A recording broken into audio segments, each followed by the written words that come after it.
Hello and welcome to संस्कृति IAS online learning programme. पिछले chapter में हमने फोटोसिंथेसिस पढ़ा था और आज जो हम टॉपिक पढ़ने जा रहे हैं बिल्कुल उसका उल्टा है। और फोटोसिंथेसिस का ठीक उल्टा जो होता है वो है सेलुलर रेस्पिरेशन, कोशिकीय श्वसन। और फिर हम श्वसन के प्रकार भी पढ़ेंगे कि कोशिका के अंदर श्वसन कैसे कैसे अलग अलग जीवों में हो सकते हैं। अभी अभी मैंने कहा कि ये जो प्रक्रिया है कोशिकीय श्वसन की, ये फोटोसिंथेसिस से बिल्कुल उल्टा है। इस बात को समझना भी है। देखिए ध्यान से, फोटोसिंथेसिस की प्रक्रिया में कार्बन डाइऑक्साइड और जल दोनों मिलकर सूर्य प्रकाश की उपस्थिति में ग्लूकोज और ऑक्सीजन बनाते हैं। यानी यहां से शुरू करें और ऐसे जाएं यहां तक आए तो ये बेसिकली क्या है, फोटोसिंथेसिस की क्रिया है। अब बात करें कोशिकीय श्वसन की, तो कोशिकीय श्वसन में ग्लूकोज और ऑक्सीजन मिलते हैं और फिर उससे ऊर्जा की प्राप्ति होती है और वो कार्बन डाइऑक्साइड और पानी दे देते हैं। बिल्कुल उल्टा चल रहा है। देखिए ध्यान से, प्रकाश संश्लेषण का जो कच्चा पदार्थ है ना, वो ये है और उत्पाद क्या है, ग्लूकोज, और प्रति उत्पाद क्या है, ऑक्सीजन है। प्रकाश संश्लेषण की क्रिया में कार्बन डाइऑक्साइड और जल रॉ मटेरियल है और ये प्रोडक्ट हैं और इसमें ऊर्जा लगती है। कोशिकीय श्वसन की प्रक्रिया में ग्लूकोज और ऑक्सीजन कच्चे पदार्थ हैं, रिएक्टेंट है, अभिकारक है, रॉ मटेरियल है, और जो उत्पाद बनकर निकलता है वो कार्बन डाइऑक्साइड और जल है। आप इसको प्रत्युत्पाद कहिए क्योंकि इसे जरूरत नहीं है, हमें बाहर निकालना है और यहां पे ऊर्जा बाहर आता है। प्रकाश संश्लेषण में ऊर्जा गया, इसमें बाहर आया, इसका अभिकारक, इसका प्रत्युत्पाद, और प्रकाश संश्लेषण का प्रत्युत्पाद या उत्पाद इसका अभिकारक। यही कहानी चल रहा है। तो इस बात को अच्छे से समझना है। अगर हम रेस्पिरेशन पे फोकस करें तो रेस्पिरेशन का जो फॉर्मूला है, सबसे सरल फॉर्मूला वो यही है, glucose plus oxygen that gives you carbon dioxide, water and ATP. ATP का मतलब है ऊर्जा।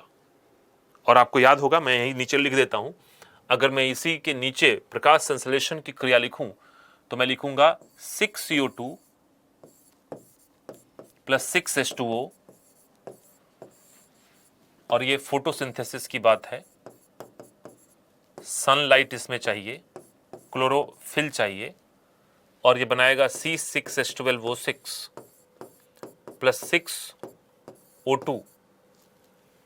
अब बताइए बिल्कुल उल्टा है कि नहीं? यहां पे जो बना, उल्टा पढ़ दें इसको तो क्या बन जाएगा, प्रकाश संश्लेषण। अगर मैं उल्टा पढ़ दूं और उल्टा पढ़ूंगा तो क्या पढ़ूंगा, 6H2O प्लस 6CO2, सूर्य की ऊर्जा, तो मिल क्या गया, ग्लूकोज और ऑक्सीजन। यही तो लिखा है नीचे। तो बिल्कुल उल्टा है कि नहीं? बिल्कुल उल्टा है। इस बात को ध्यान देना है। उल्टा एक और मामले में है। हमने कहा था कि फोटोसिंथेसिस जो है वो रिडक्शन का प्रोसेस है। रिडक्शन यानी कि इसमें हाइड्रोजन जुड़ता है। और ध्यान रखिएगा कि जो रेस्पिरेशन है, सेलुलर रेस्पिरेशन जो है, इसमें ऑक्सीजन जुड़ता है। देख रहे हैं आप, ऑक्सीजन जुड़ रहा है। तो ये कैसा प्रोसेस है, ऑक्सीडेशन का। तो रासायनिक रूप से भी ये कैसा है, उल्टा ही है। प्रकाश संश्लेषण की क्रिया रिडक्शन और श्वसन की क्रिया ऑक्सीडेशन, कोशिकीय श्वसन की क्रिया ऑक्सीडेशन। यहां पे एक बार ध्यान देना है कि जो मैं बात कर रहा हूं वो कोशिकीय श्वसन की कर रहा हूं, कोशिका के अंदर की क्रिया के बारे में बात कर रहा हूं। नॉर्मली लोग श्वसन शब्द से कंफ्यूज हो जाते हैं, उनको लगता है सांस लेना छोड़ना। अरे वो तो ब्रीदिंग है, वो तो श्वासोच्छ्वास है, जिसके बारे में हम अगली क्लास में पढ़ेंगे। यहां तो कोशिका के अंदर की बात की जा रही है ना। तो देखिए, हम इस बात को समझते हुए आगे बढ़ेंगे। प्रकाश संश्लेषण हम पढ़ चुके हैं और यहां पे हम इस बात को समझने की कोशिश कर रहे हैं कि रेस्पिरेशन प्रकाश संश्लेषण का उल्टा ही है। अब इसमें हुआ क्या, इसमें हुआ यही कि ये जटिल ऊर्जा युक्त था, है ना, और ये क्या हो गया, ये सरल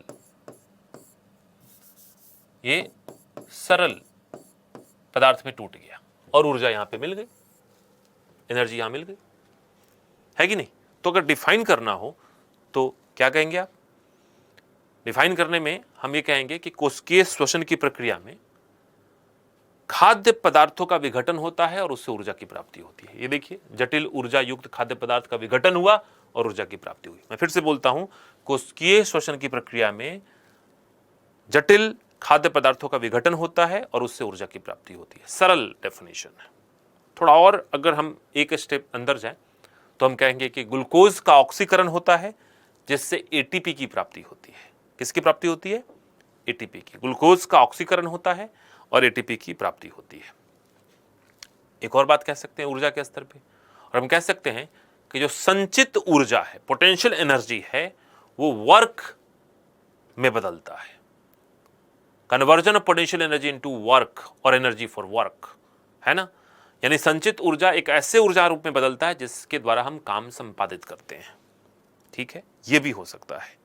एक और बात मैं बता दूं कि ये जो कोशिकीय श्वसन की क्रिया है वो किसी भी जीव जंतु पेड़ पौधों में निरंतर चलने वाली क्रिया, 24 घंटे कभी बंद नहीं होती, हमेशा चलती है। ठीक है, पेड़ पौधे हो या मानव हो या कोई भी हो, वो चलेगा। तो ये निरंतर और लगातार चलने वाली क्रिया है, कभी बंद नहीं होती। इसके बंद होने का मतलब है कि मृत्यु, है ना? तो कोशिकीय श्वसन चलेगा। अब आइए आगे देखते हैं, और आगे है कि कोशिकीय श्वसन के प्रकार क्या है। 2 प्रकार हैं। एक को कहते हैं एरोबिक रेस्पिरेशन, हिंदी में कहेंगे वायवीय श्वसन। क्या कहेंगे आप? वायवीय श्वसन। और एक है एरोबिक रेस्पिरेशन, इसको कहेंगे अवायवीय श्वसन, एनएरोबिक रेस्पिरेशन, अवायवीय श्वसन। क्या अंतर है दोनों में? अंतर बहुत सिंपल है। सिंपल अंतर यह है कि जिस अभिक्रिया में ऑक्सीजन की आवश्यकता पड़े, ऑक्सीजन इन्वॉल्व हो, उसको हम कहेंगे वायवीय, और जिसमें ऑक्सीजन इन्वॉल्व ना हो, ऑक्सीजन लिख के काट दिया, वो होगा एनारोबिक। तो विद ऑक्सीजन एरोबिक, बिना ऑक्सीजन के एनारोबिक। ये ध्यान रखना है। अब हमें ये देखना है कि ये अभिक्रिया है कैसी, है कि नहीं, और कहां कहां होती है। तो देखिए आप, मैं यहां पे सिंपल एक बात लिखूंगा, वायवीय श्वसन। और वायवीय श्वसन का एग्जाम्पल अभी दिखाया था मैंने आपको, C6H12O6 + 6O2, that gives you 6CO2 + 6H2O + 36 ATP। कितने एटीपी मिले? 36, 38 भी मिल सकते हैं, 36 मान के चलिए। तो 36 एटीपी की प्राप्ति हो गई। जबकि अवायवीय में क्या होगा? अवायवीय जो श्वसन होगा उसमें ऑक्सीजन की तो आवश्यकता पड़ेगी नहीं। तो यहां पे C6H12O6 ही होगा, ग्लूकोज से ही काम शुरू होगा, लेकिन ऑक्सीजन नहीं है, और ऑक्सीजन नहीं होने के कारण यह पूर्ण रूप से टूट नहीं पाएगा, और ये टूटेगा 2 मॉलिक्यूल ऑफ C2H5OH में। किसमें? इथाइल अल्कोहल में, और 2 मॉलिक्यूल ऑफ CO2 में, और मात्र 2 एटीपी की प्राप्ति होगी। कितनी एटीपी मिलेंगे? कुल मिला के 2 एटीपी। यह अल्कोहल है, इसको इथेनॉल कहते हैं। इथाइल अल्कोहल, इथेनॉल कुछ भी कह सकते हैं। भाई घबराना नहीं है, बहुत आसान है, लेकिन अगर सिंबल्स और केमिकल फॉर्मूला वगैरह में दिक्कत है तो सीधा याद रखिएगा कि वायवीय श्वसन में ग्लूकोज ऑक्सीजन के साथ मिलता है और कार्बन डाइऑक्साइड और जल में टूटता है, साथ में 36 एटीपी हमें मिल जाता है। लेकिन अवायवीय श्वसन में क्या होगा? ग्लूकोज ऑक्सीजन के साथ नहीं मिलेगा और सीधा टूटेगा अल्कोहल में और कार्बन डाइऑक्साइड में, और इससे ऊर्जा कम मिलेगी। एक और बात जो ध्यान देना है इसमें वो ये है कि इस वायवीय श्वसन में माइटोकॉन्ड्रिया और साइटोप्लाज्म दोनों की भूमिका होती है, लेकिन अवायवीय श्वसन में सिर्फ साइटोप्लाज्म की भूमिका होती है, सिर्फ cytoplasm. There is no mitochondria involve, mitochondria नहीं होगा, है ना? इस बात को ध्यान रखिएगा। जहां ऑक्सीजन नहीं वहां माइटोकॉन्ड्रिया नहीं, ऐसा मान के चलिए आप। ठीक है, तो एक अंतर आप यहां पे देख रहे हैं। अंतर में क्या देख रहे हैं आप? देखिए ध्यान से, ये ग्लूकोज है, ग्लूकोज पूरी तरीके से टूट रहा है, पूरा टूट जा रहा है, क्योंकि बना ही इसी चीज से था। प्रकाश संश्लेषण में पढ़ा आपने, ग्लूकोज का निर्माण किससे हुआ? CO2 और H2O से। और अगर ग्लूकोज वापस से उसमें टूट जा रहा है तो कहेंगे पूर्ण विघटन हुआ, पूर्ण विघटन, है ना, टोटल डिकम्पोजिशन, टोटल डिसइंटीग्रेशन। और जब पूर्ण विघटन होगा तो ऊर्जा ज्यादा निकलेगा, जितनी ऊर्जा डाली थी निकल गई। लेकिन यहां पे देखिए ऑक्सीजन न होने के कारण ग्लूकोज टूटता तो है, लेकिन टूटता किसमें है? C2H5OH। अभी भी बहुत सारे बॉन्ड इसके बीच में है, पूर्ण विघटन नहीं हुआ, अभी भी रासायनिक बंधनों के अंदर ऊर्जा मौजूद है, और इसलिए इससे पूरी ऊर्जा की प्राप्ति नहीं होगी और इससे मात्र 2 ATP निकलेगा। आप यह भी कह सकते हैं कि वायवीय श्वसन में ग्लूकोज का पूर्ण विघटन होता है और उससे ऊर्जा अधिक मिलती है, जबकि अवायवीय श्वसन में ग्लूकोज का आंशिक विघटन होता है और उससे ऊर्जा कम मिलती है। क्या अंतर है, इस बात को हम देखेंगे। देखिए यहां पे हमने इसके लिए ऑलरेडी एक बना रखा है कि एरोबिक एनारोबिक के बीच के अंतर को हम समझ पाए। ये एरोबिक एनारोबिक, ऑक्सीजन की आवश्यकता है, ऑक्सीजन की आवश्यकता नहीं है। ध्यान से देखिएगा, माइटोकॉन्ड्रिया में होता है, साइटोप्लाज्म में होता है। हालांकि इसमें साइटोप्लाज्म की भूमिका होती है, लेकिन अगर माइटोकॉन्ड्रिया के स्तर पे देखा जाए तो यहां पे साइटोप्लाज्म माइटोकॉन्ड्रिया, क्योंकि माइटोकॉन्ड्रिया खुद ही साइटोप्लाज्म में होता है और यहां माइटोकॉन्ड्रिया की जरूरत ही नहीं पड़ती। लार्ज अमाउंट ऑफ एटीपी मिलेगा, यहां पे क्या होगा? Small amount of ATP. वहां 36 to 38 एटीपी, यहां पे मात्र 2 एटीपी। क्या होगा? Total breakdown of glucose, glucose का पूर्ण विघटन। यहां पे क्या हो गया? Partial breakdown of glucose, glucose का आंशिक विघटन, है ना। और फिर देखें, जो अंतिम उत्पाद मिलेगा वो कार्बन डाइऑक्साइड और पानी मिलेगा। यहां अंतिम उत्पाद क्या मिलेगा? यहां पे मिलेगा कार्बन डाइऑक्साइड, लैक्टिक एसिड और अल्कोहल। इसमें से कुछ भी मिल सकता है, कार्बन डाइऑक्साइड और अल्कोहल मिल जाए, कई बार लैक्टिक एसिड भी मिलता है, उसकी बात हम अलग करेंगे, है ना। तो ये बात आपको समझ में रखनी है कि श्वसन के 2 प्रकार, ऑक्सीजन के साथ तो वायवीय, जिसमें ग्लूकोज का पूर्ण विघटन होगा और एटीपी ज्यादा मिलेगी, माइटोकॉन्ड्रिया भी इन्वॉल्व होगा। दूसरा प्रकार अवायवीय, जिसमें ऑक्सीजन की आवश्यकता नहीं पड़ेगी, ऑक्सीजन जरूरत ही नहीं पड़ती, होता ही नहीं, ग्लूकोज का आंशिक विघटन होता है, माइटोकॉन्ड्रिया इन्वॉल्व नहीं रहता है और एटीपी कम मिलते हैं, है ना। इस बात को ध्यान में रखना है। एक और बात समझिए आप कि जाहिर सी बात है ये प्रक्रिया थोड़ी सी लंबी है और इसके कई चरण होंगे। तो अगले स्लाइड में हम इसी बात को देखने जा रहे हैं कि रेस्पिरेशन के स्टेप्स कौन कौन से हैं। रेस्पिरेशन यानी कोशिकीय श्वसन के चरण क्या है। आप इस बात को देखिए, मैं इसको समझाऊंगा 2 प्रकार से। पहली बात कि हम शुरुआत करते हैं किससे? ग्लूकोज से। तो कहानी शुरू होती है ग्लूकोज से। मैं इसको थोड़ा बड़ा करता हूं ताकि आपको देखने में दिक्कत ना हो। ग्लूकोज पहले चरण में, ये देखिए फर्स्ट स्टेप है, फर्स्ट स्टेप ग्लाइकोलिसिस की प्रक्रिया से गुजरता है और ग्लाइकोलिसिस की प्रक्रिया से गुजरकर वो किस में टूटता है? पायरुवेट में या पायरुविक एसिड में। ध्यान दीजिएगा, ग्लूकोज कोशिकीय श्वसन के पहले स्टेज से जब गुजरेगा तो ग्लाइकोलिसिस की प्रक्रिया कहेंगे, या ये भी कह सकते हैं कि कोशिकीय श्वसन का पहला स्टेप क्या होता है? ग्लाइकोलिसिस, जिसमें ग्लूकोज पायरुविक एसिड में टूटता है और यहां पे आपको 2 एटीपी मिल जाएगा। कितने एटीपी मिलेंगे? 2 एटीपी मिल जाएंगे। तो ये ध्यान रखना, ये जो मैंने यहां लिखा, ये जो बनाया, ये फर्स्ट स्टेज है। This is the first stage. किसका फर्स्ट स्टेज? कोशिकीय श्वसन का पहला चरण। नाम क्या है? ग्लाइकोलिसिस। होता क्या है इसमें? ग्लूकोज टूटता है किसमें? पायरुविक एसिड में, 2 एटीपी मुक्त होते हैं। अब ये पायरुविक एसिड 2 जगह पे जा सकता है।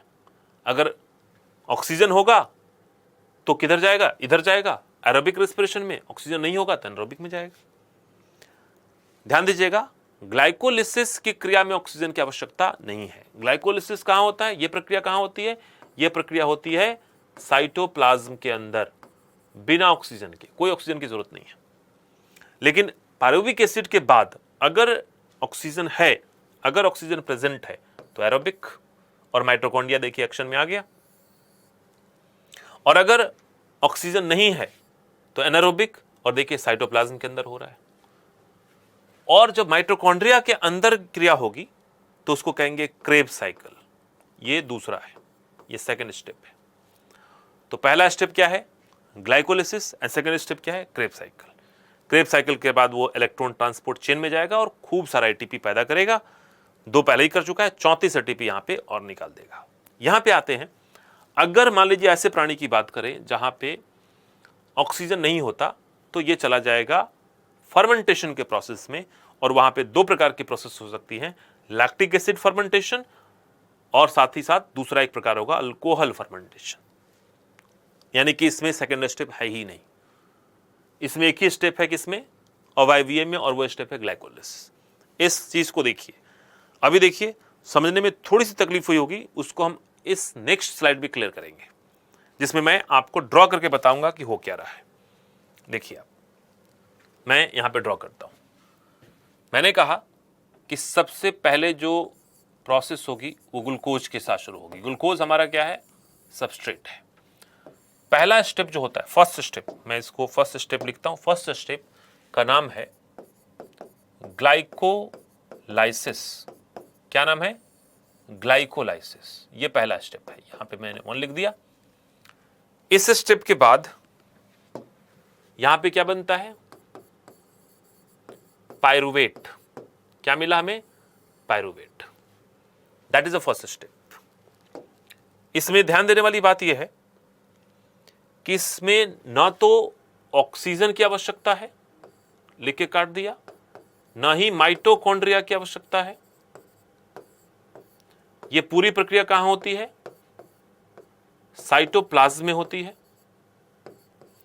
और इससे 2 एटीपी की प्राप्ति हो जाती है। बोर्ड पे लिखी गई बात आपको ध्यान रखनी है, ठीक है, कि ग्लूकोज जब कोशिकीय श्वसन की अभिक्रिया में जाता है तो पहला स्टेप जो होता है उसका क्या होता है, ग्लाइकोलिसिस। ग्लाइकोलिसिस, ग्लूकोज का टूटना, और ग्लूकोज टूटता किस में है, पायरुवेट में, 2 मॉलिक्यूल ऑफ पायरुविक एसिड में या पायरुवेट में। यह प्रक्रिया ग्लाइकोलिसिस की कोशिका में होती है, कोशिका द्रव में होती है। माइटोकॉन्ड्रिया की भूमिका नहीं है, ऑक्सीजन की भूमिका नहीं है। बॉन्ड टूटा है तो कुछ ऊर्जा तो निकलेगी, 2 एटीपी निकल गई। अब इस पायरुविक एसिड के 2 भविष्य हो सकते हैं। पहला, अगर हमारे शरीर में चल रहा है तो जाहिर सी बात है वायवीय श्वसन में जाएगा, और यह पायरुविक एसिड अब कहां एंटर करेगा, दूसरे चरण में, दूसरे स्टेज में, जिसको कहते हैं क्रेब साइकिल। क्या कहते हैं, क्रेब्स साइकिल। तो अब देखिए मैं आगे बताता हूं। आगे की क्रिया यह है कि अब यह पायरुविक एसिड कहां गया, क्रेब्स साइकिल में। मैं ऐसे ही लिख देता हूं, कारण है कि यह सेकंड स्टेज है।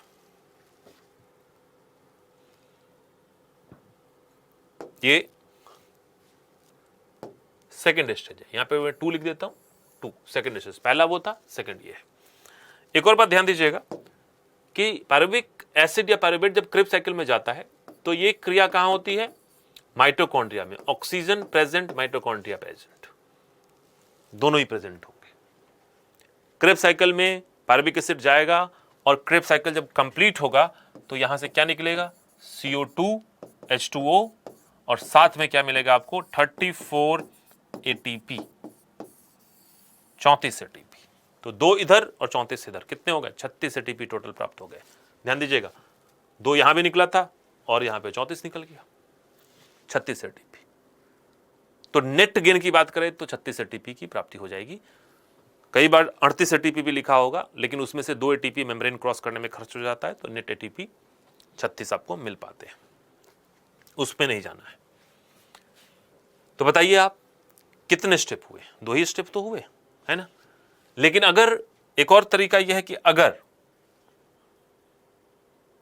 अवायवीय श्वसन की घटना घटी, यानी कि ऐसे जीव जंतु में घटना घट रही है जहां पे अवायवीय श्वसन होता है, तो क्या होगा, तो ये स्टेप नहीं होगा। आप सीधा कहिए कि स्टेप कुछ नहीं होगा, there is nothing like Krebs cycle. तो क्या होगा, कुछ नहीं होगा। अब क्या होगा कि पायरुविक एसिड बदलेगा किसमें, इथेनॉल में, और प्लस CO2 में। 0 एटीपी, नेट एटीपी 0 होगा। और ये पूरी प्रक्रिया कहां चलेगी? साइटोप्लाज्म में, क्योंकि माइटोकॉन्ड्रिया तो है ही नहीं, माइटोकॉन्ड्रिया नहीं है, ऑक्सीजन भी नहीं है। ठीक है, तो बताइए पूरे प्रक्रिया में कितने एटीपी मिले? 2 एटीपी और उधर 0 एटीपी, कुल मिला के 2 एटीपी। ये जो लिखा भी ये अवायवीय श्वसन के चरण है, जिसमें आप ध्यान से देखें तो एक ही चरण है, ग्लाइकोलिसिस ही तो है, सेकंड स्टेप तो कुछ नहीं है। सेकंड स्टेप को हम क्या कहते हैं? फर्मेंटेशन कहते हैं, किण्वन कहते हैं, और वो भी कमर्शियली, व्यावसायिक रूप से इसका इस्तेमाल होता है, इसलिए किण्वन कह देते हैं। अब सवाल ये है कि ये तो बात समझ में आ गई कि वायवीय श्वसन कहां कहां होगा। जितनी भी चीजें आपको दिख रही हैं सब में वायवीय हो रहा है। जितने जीव जंतु आप देख पाते हैं नंगी आंखों से, सब में वायवीय है। जितने पेड़ पौधे देख रहे हैं सब में वायवीय है, सब में माइटोकॉन्ड्रिया है। लेकिन ये वाला अल्कोहल बनाने वाला ये कहां होता है? अवायवीय। तो इसके एग्जाम्पल में लिख देता हूं, ये होता है कवक में, ये होता है किसमें? जीवाणु में, अवायवीय जीवाणु में, और कवकों में खूब होता है। ये इसके एग्जाम्पल है। ईस्ट का नाम सुना होगा, ब्रेड बनाने में इस्तेमाल होता है, उसके अंदर होता है। तो यहां पे ये सारे काम होंगे। समझ में आ गई बात? अब वापस आइए, मैं आपको समझाता हूं फिर से। इसी की बात तो मैं कर रहा था, इसको समझना जरूरी है, इसलिए मैं एक्स्ट्रा एफर्ट लेके आपको बता रहा हूं। इसी की बात मैं कर रहा था कि चाहे वो रेस्पिरेशन कैसा भी हो, पहला स्टेज हमेशा क्या होगा? ग्लाइकोलिसिस का होगा, जिसमें ग्लूकोज पायरुविक एसिड में टूटेगा। ग्लाइकोलिसिस कोशिका द्रव में संपन्न होगी, ऑक्सीजन माइटोकॉन्ड्रिया की जरूरत नहीं पड़ेगी, और इससे 2 एटीपी निकल जाएगा। अब पायरुविक एसिड के 2 भविष्य हो सकते हैं। पहला हमारे शरीर में, जीव जंतुओं में, पेड़ पौधों में, और वो होगा इधर एरोबिक रेस्पिरेशन, ऑक्सीजन के प्रेजेंस में माइटोकॉन्ड्रिया इन्वॉल्व होगा, और वो जाएगा सेकेंड स्टेप में, जिसका नाम है क्रेब्स साइकिल, जिसमें एटीपी का निर्माण और ज्यादा होगा। 34 एटीपी आपको मिल जाएंगे। अगर ऑक्सीजन नहीं है और अगर हम कवक और जीवाणु की बात करते हैं तो जाएगा एनारोबिक रेस्पिरेशन में। क्रिया कहां होगी? साइटोप्लाज्म में होगी। उसको फर्मेंटेशन कहेंगे, और उस फर्मेंटेशन की क्रिया से अल्कोहल और कार्बन डाइऑक्साइड का निर्माण होगा। लैक्टिक एसिड वाली बात हम अभी छोड़ रहे हैं, कि नहीं? सरल तरीके से इसको समझकर आगे बढ़ना है। अब आइए नेक्स्ट स्टेप पे, फर्मेंटेशन। अभी बात आई थी फर्मेंटेशन की, और फर्मेंटेशन की बात आई तो फर्मेंटेशन एक व्यावसायिक क्रिया भी है। इससे कई सारे उत्पाद बनते हैं खाने पीने के। यहां देख रहे हैं ग्लूकोज पायरुवेट में टूटता है, पायरुविक एसिड में टूटता है, और फिर ये देख रहे हैं एस्परजिलस, ये कवक है, लैक्टोबैसिलस ये जीवाणु है, सैक्रोमाइसिटीज ये क्या है? ये ईस्ट है, इसी को ईस्ट कहते हैं। और अगर आपने ईस्ट का प्रयोग किया तो इथेनॉल अल्कोहल बनेगा, जिसको बियर कह सकते हैं, वाइन कह सकते हैं, ब्रेड कह सकते हैं। और लैक्टोबैसिलस का प्रयोग किया तो लैक्टिक एसिड का निर्माण होगा, जिससे चीज और योगर्ट बनेगा। और एस्परजिलस का प्रयोग किया तब भी लैक्टिक एसिड बनेगा, और उससे सोया सॉस या अलग अलग प्रकार के खाने पीने की वस्तुएं बनती हैं। तो फर्मेंटेशन का प्रयोग कहां करते हैं? हम कई जगह पे खाद्य पदार्थ के निर्माण के लिए करते हैं। केक बनाने में इस्तेमाल किया जाता है। कैसे केक बनाने में? केक बनाने में ईस्ट डाल देते हैं, और ईस्ट जब डालेंगे तो वो क्या बनाएगा? थोड़ा अल्कोहल और कार्बन डाइऑक्साइड गैस। गैस के जो बुलबुले बनेंगे वो केक को फुला देगा। केक के अंदर जो आप देखते हैं गैप, वो बेसिकली कार्बन डाइऑक्साइड के बुलबुले ही तो है। देख रहे हैं यहां क्या लिखा? कार्बन डाइऑक्साइड, जिससे ब्रेड फूलता है। अल्कोहल के पेय पदार्थ वाइन या बियर, उसके अंदर क्या है? अल्कोहल है, क्योंकि अल्कोहल भी बनाता है। और इधर आप देख रहे हैं लैक्टिक एसिड भी बना सकता है, अगर हम सही चुनाव करें। किसका? जीवाणु का और कवक का। राइट। अब आइए एक टॉपिक और है, और वो है मांसपेशियों में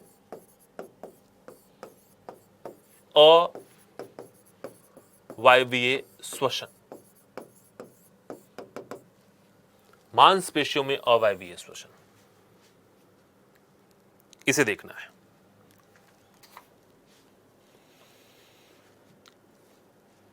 हमारे शरीर में भी अवायवीय श्वसन हो जाता है। हालांकि हम ऐसा मान के चलिए कि हम प्रीडोमिनेंटली किसके लिए काम करते हैं, वायवीय श्वसन के संदर्भ में काम करते हैं। लेकिन कई बार ऐसा होता है कि जब हम अपनी क्षमता से अधिक कार्य कर रहे होते हैं तो हमारे शरीर में ऑक्सीजन की कमी महसूस होती है। जैसे आप लगातार दौड़े जा रहे हैं, दौड़ने की प्रैक्टिस आपको है नहीं, लेकिन एक दिन आपने सोचा कि आज मैं 5 किलोमीटर दौड़ ही लूँगा, तो आपकी मांसपेशियाँ थकती हैं। एक पॉइंट ऐसा आता है कि रक्त जो है पर्याप्त ऑक्सीजन पहुँचा नहीं पाता मांसपेशियों में, लेकिन मांसपेशियाँ लगातार काम तो कर ही रही हैं। तो ऐसी अवस्था में मांसपेशियाँ क्या करेंगी, वायवीय श्वसन के समानांतर अवायवीय श्वसन भी करेंगी। और वहाँ पे क्या होगा, तो देखिए मांसपेशी ने तो समझा कि भाई बहुत सारा एनर्जी चाहिए, तो ग्लूकोज को ग्लाइकोलाइसिस की प्रक्रिया से तोड़ दिया किसमें, पायरुवेट में। अब देखिए पायरुवेट ऑक्सीजन के साथ क्रेब्स चक्र में जाएगा और वहां ऊर्जा देगा, लेकिन ऑक्सीजन पर्याप्त नहीं रही। अगर मान लीजिए 100 पायरुविक एसिड है या पायरुवेट है तो ऑक्सीजन 90 को ही मिल पाया, 10 जो है पायरुविक एसिड के रूप में ही रह गया। अब ये पायरुविक एसिड के रूप में रह नहीं सकता क्योंकि पायरुविक एसिड खतरनाक है, इंटरमीडिएट कंपाउंड है, शरीर को नुकसान पहुंचाएगा। तो 100 में से 90 तो चला गया क्रेब्स साइकिल में, लेकिन ऑक्सीजन की कमी रह गई। यहां मैं लिख देता हूं, यहां पे क्या हुआ, ऑक्सीजन कम पड़ गया, अनुपस्थित नहीं है, कम है। तो ऑक्सीजन के कमी के कारण कुछ पायरुविक एसिड मांसपेशी में ही लैक्टिक एसिड में बदलकर रह गया, जमा हो गया। किधर जमा हो गया, लैक्टिक एसिड में। लेकिन ध्यान दीजिएगा, इस पूरे प्रक्रिया में आपको 2 एटीपी का लाभ तो हो ही जाएगा, क्योंकि ग्लाइकोलाइसिस से कितने मिलते हैं, 2 एटीपी मिल जाते हैं। यहां पे आपको 0 एटीपी मिलेगा।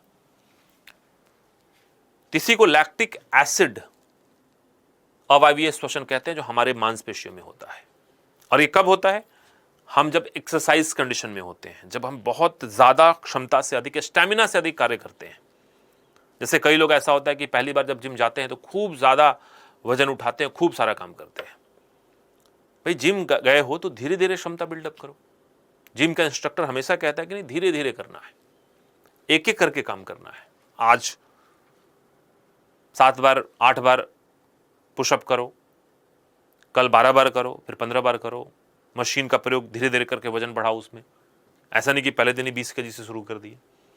और अगर ऐसा आपने किया तो कर तो लोगे, लेकिन मांसपेशियों को काम करने की आदत नहीं है,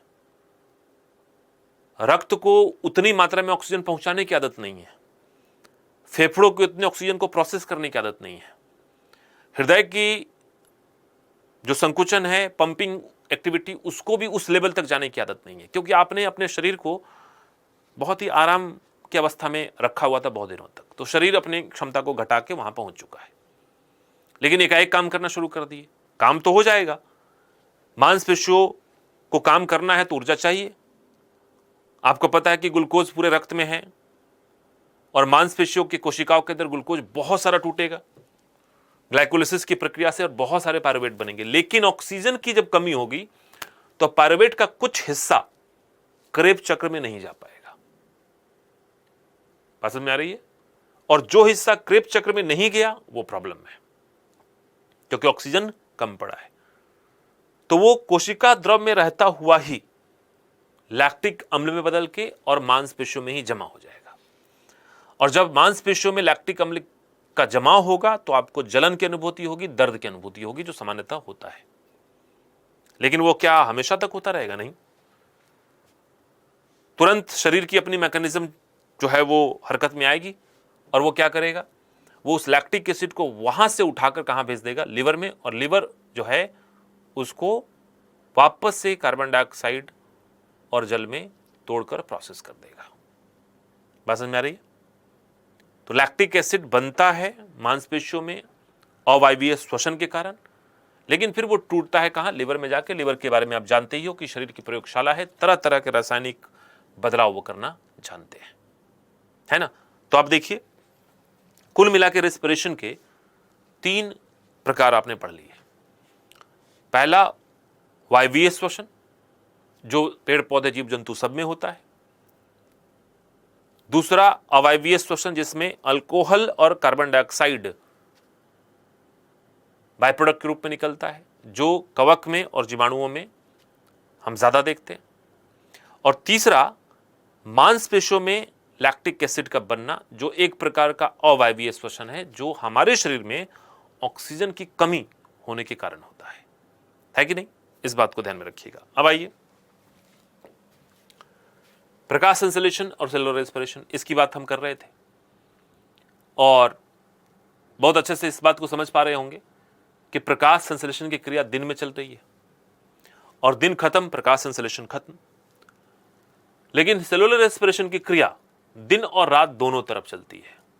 ध्यान दीजिएगा, हालांकि इसमें रात में दिखाया है, लेकिन मैं बताता हूं, दिन में भी चलेगा, लेकिन दिन में चूंकि प्रकाश संश्लेषण की क्रिया चल रही है और प्रकाश संश्लेषण का दर रेस्पिरेशन के दर से बहुत ज्यादा होता है, तो प्रकाश संश्लेषण ने जो भी ऑक्सीजन प्रत्युत्पाद के रूप में निकालना चाहा, उसी ऑक्सीजन की एक छोटी सी मात्रा कोशिका अंदर ही रख लेगा और अपने श्वसन के कार्य को अंदर ही अंदर पूरा कर लेगा।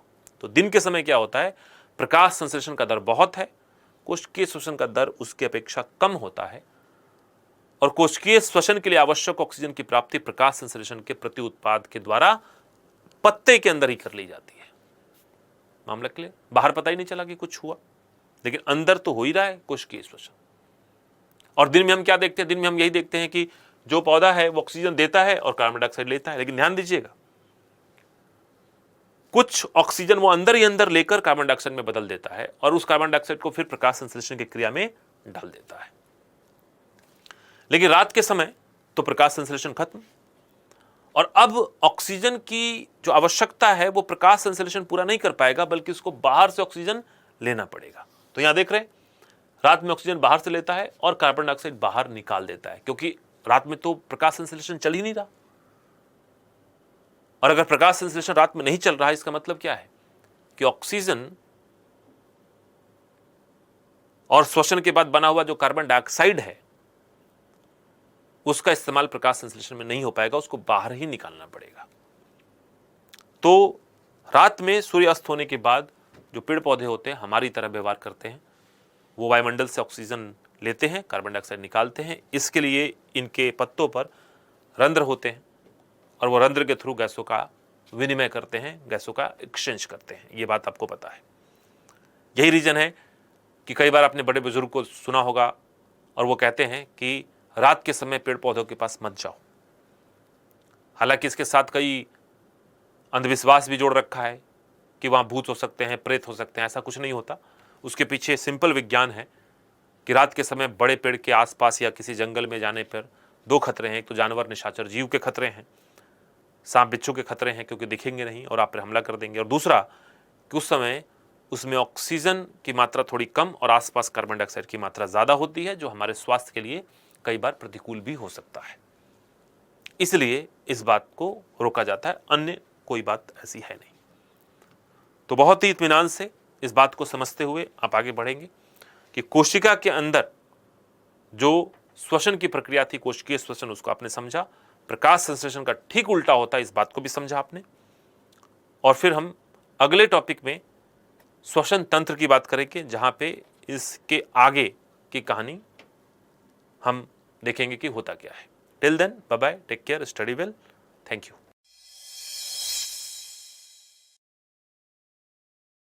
Hello and welcome to Sanskriti IAS online learning programme. इस वीडियो में हम एक नया टॉपिक शुरू कर रहे हैं और उस टॉपिक का नाम है ह्यूमन रेस्पिरेटरी सिस्टम, यानी मानव श्वसन तंत्र। कुल मिला के बातें कही जाए तो सांस लेने की क्रिया प्रतिक्रिया और उसके साथ हम फेफड़े की संरचना, इनका अध्ययन करने वाले हैं। और जब भी हम मानव श्वसन तंत्र की बात करते हैं, जब भी श्वसन की क्रिया को संपूर्णता में देखते हैं, तो रेस्पिरेटरी सिस्टम में 3 बिंदुएं निकलकर सामने आती हैं। रेस्पिरेटरी सिस्टम में पहला बिंदु है ब्रीदिंग, यानी श्वासोच्छ्वास, या फिर उसको कह सकते हैं आप गैसेस एक्सचेंज, यानी गैसों का विनिमय। ब्रीदिंग यानी कि सांस लेना और छोड़ना, और उसी के द्वारा हम वायुमंडल से, वातावरण से गैसों का आदान प्रदान या विनिमय कहते हैं, जिसको हम कह सकते हैं एक्सचेंज ऑफ गैसेस, है ना। फिर देखिए, फेफड़े में जब एक बार हवा पहुंच जाती है, हवा जो गैसों का मिश्रण है, तो फिर इस गैसों के मिश्रण में से 2 ही गैस ऐसे हैं जो हमारे लिए इंपॉर्टेंट है, कार्बन डाइऑक्साइड और ऑक्सीजन। तो ऑक्सीजन हमें लेकर जाना है उत्तकों तक और फिर क्या करना है, हम कार्बन डाइऑक्साइड को वापस फेफड़े तक लेके आते हैं। और आपको याद होगा कि ब्लड में यानी कि रक्त पढ़ने के दौरान हमने गैसों के परिवहन की बात कर ली थी। तो ये सेकंड पॉइंट जो है गैसों का परिवहन, उसके ऊपर हम बातचीत कर चुके हैं, इसको मैं टिक लगा देता हूं, हालांकि थोड़ी बहुत बात हम यहां पे करेंगे इसके बारे में भी। और तीसरा पॉइंट है सेलुलर रेस्पिरेशन, यानी कि रक्त से होता हुआ वो ऑक्सीजन हमारे कोशिकाओं तक पहुंचता है, तो फिर कोशिका में उस ऑक्सीजन का क्या होता है। अभी देखिए पिछली क्लास में ही आपने इसको पढ़ा कि उसी ऑक्सीजन के प्रयोग से माइटोकॉन्ड्रिया की उपस्थिति में हम ग्लूकोज का ऑक्सीकरण करते हैं, ऊर्जा की प्राप्ति करते हैं, एटीपी का निर्माण करते हैं। तो ये वाला पार्ट जो कोशिकीय श्वसन है वो भी हमारा हो चुका है। कुल मिला के मामला यह है कि हमें पढ़ना क्या है, हमें इस क्लास में पढ़ना है कि हम सांस लेने की क्रिया कैसे करते हैं और गैसों का आदान प्रदान वायुमंडल के साथ कैसे होता है। कुल मिला के मामला यह है कि फेफड़े की संरचना और उसके साथ में अन्य सभी संरचनाओं का अध्ययन करना है ना। आगे बढ़ते हैं। देखिए, अगर मानव श्वसन तंत्र की बात की जाए तो मानव श्वसन तंत्र के अंग ये हैं। जैसे याद होगा आपने, हमने पाचन तंत्र की बात की थी और जब हमने पाचन तंत्र की बातें की थी तो हमने कहा था माउथ से शुरू होगा और एनस तक जाएगा और उसका एक निश्चित क्रम था। ऐसा ही कुछ क्रम यहां है ना, और उस क्रम को मैं बताऊंगा, मैं लिखूंगा और इस डायग्राम में भी आप देख पाएंगे। अगर हम मानव श्वसन तंत्र की बात करें तो शुरुआत कहां से होती है, नासिका से। किससे, नासिका। इसी नासिका को यहां पे क्या कहा गया है, नेजल कैविटी कहा गया है। नासिका कहां खुलता है, गले में। गले के क्षेत्र को क्या कहते हैं, फेरिंक्स। हमने पाचन तंत्र में भी इस बात को पढ़ रखा है। तो नासिका से ये कहां गया, ये गया ग्रसिका में, जिसको कहते हैं फेरिंक्स। क्या कहते हैं, फेरिंक्स, यहां पे लिखा हुआ है। ग्रसिका के बाद यहां पे आएगा स्वर यंत्र। स्वर यंत्र का मतलब क्या हुआ, लैरिंक्स। मैं नंबरिंग कर दूंगा ताकि आपको दिक्कत ना हो। और फिर देखिए स्वर यंत्र से आगे बढ़ेंगे तो एक ट्यूब की संरचना नजर आ रही है बीचों बीच, और उसका नाम क्या लिखा हुआ है, ट्रैकिया। क्या लिखा हुआ है, ट्रैकिया। ट्रैकिया को कहते हैं क्या, वातक नली। वातक नली बहुत इंपॉर्टेंट है, ट्रैकिया।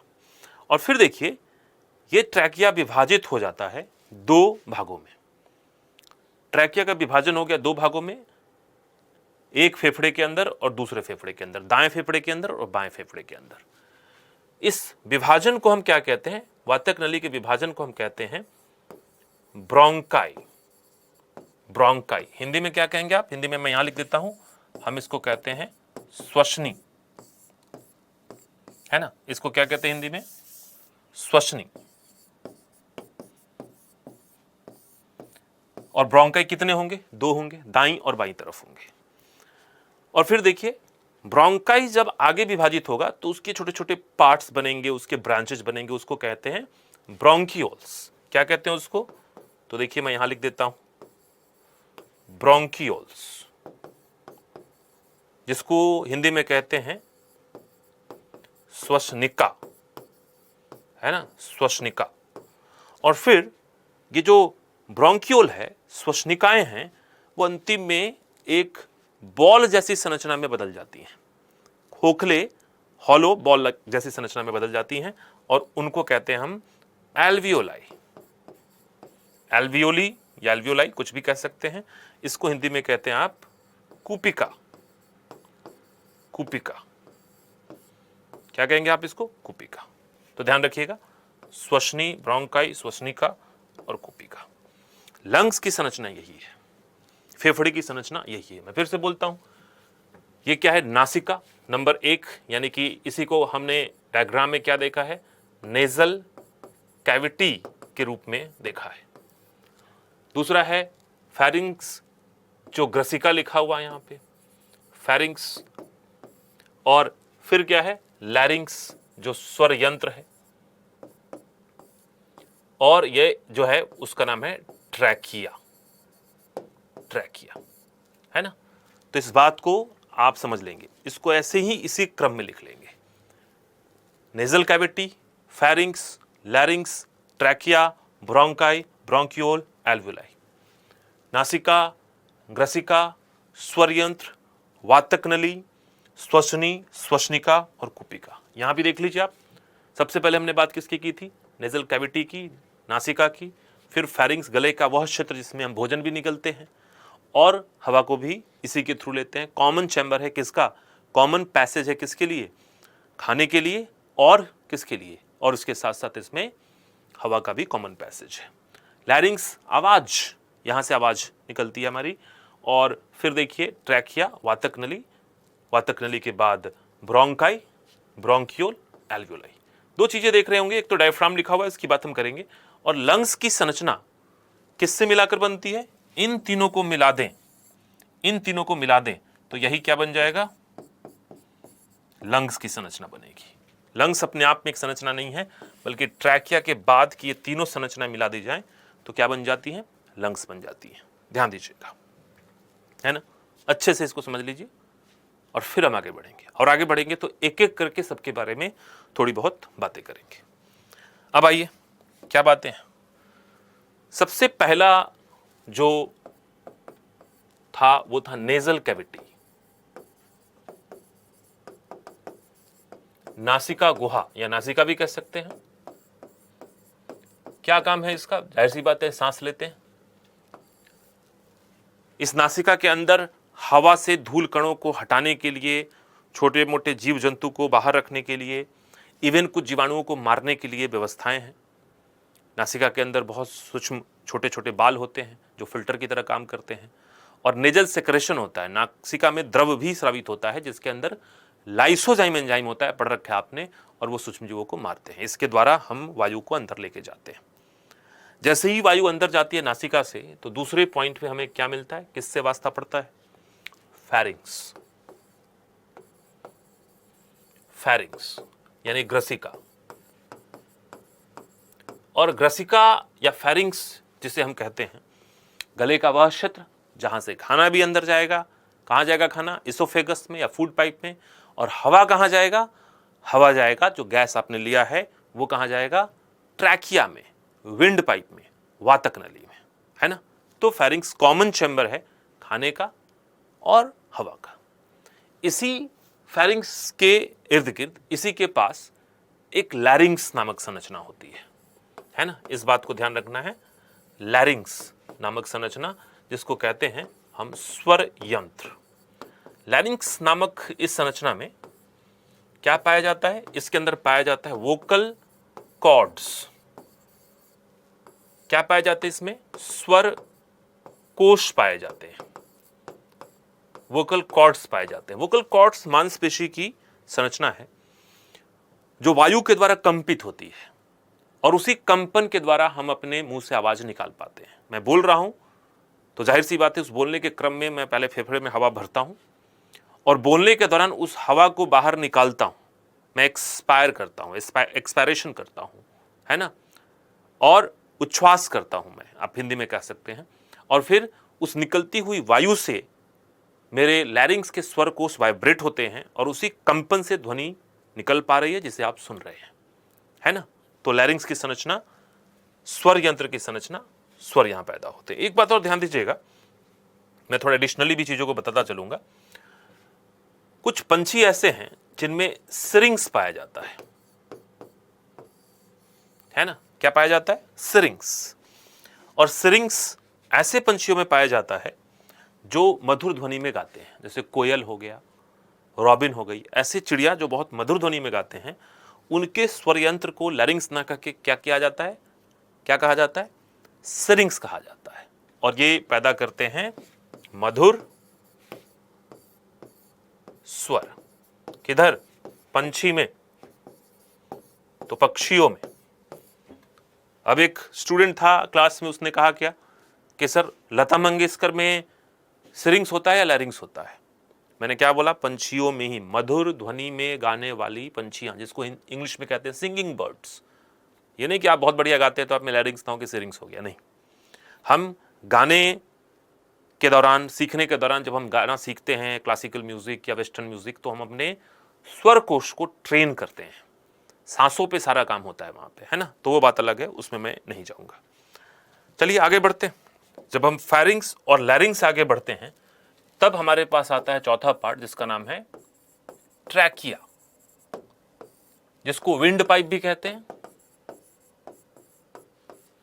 और इसको वातक नली या वात नली भी कहते हैं। जाहिर सी बात है, वातक या वात का मतलब क्या होता है? हवा। ये नीचे उतरा हुआ है, गर्दन के नीचे ही है। ये मांसपेशियों की एक नलिका है, जिसका काम यह है कि फेरिंग से हवा को रास्ता देना। कहां तक? फेफड़े के अंदर तक, है कि नहीं। गले के अंदर ये वाला जो रीजन है ना, यहीं से फेरिंग्स के तुरंत नीचे से, फेरिंग्स क्या है? ये गले का क्षेत्र है। लैरिंग्स क्या है? ये उभरा हुआ स्वर यंत्र है, जो पुरुषों में उभरा हुआ होता है ना। और इसके ठीक नीचे से ट्रैकिया की शुरुआत हो जाती है। आपको याद होगा, मैंने बताया था कि ट्रैकिया मांसपेशी की नलिका है, लेकिन इस मांसपेशी की नलिका पर कार्टिलेज की रिंग पाई जाती है, कार्टिलेज का वलय पाया जाता है, ताकि हमेशा खुला रहे। वायु न भी हो तब भी खुला रहे, हम सांस रोक भी ले तब भी ये खुला रहे, ताकि वायु का प्रवेश होने में कभी कोई दिक्कत ना हो, है ना। और चूंकि कार्टिलेज का रिंग होता है, इसलिए ट्रैकिया जो है वो लचीला तो है लेकिन मजबूत भी है। ऐसे सुना होगा ना, देखा होगा आपने फिल्मों में, सीरियल में, कि व्यक्ति गला दबा के किसी व्यक्ति की हत्या कर देता है। यकीन मानिए, अगर कोई व्यक्ति गला दबाने की कोशिश करे तो बेसिकली आप ट्रैकिया दबाते हैं। ट्रैकिया दबाते हैं ताकि वायु का मार्ग अवरुद्ध हो जाए और व्यक्ति का दम घुटने से मौत हो जाए। लेकिन ट्रैकिया को दबाकर विंड पाइप को ब्लॉक करना बड़ा मुश्किल काम है, उसके लिए बहुत बल चाहिए।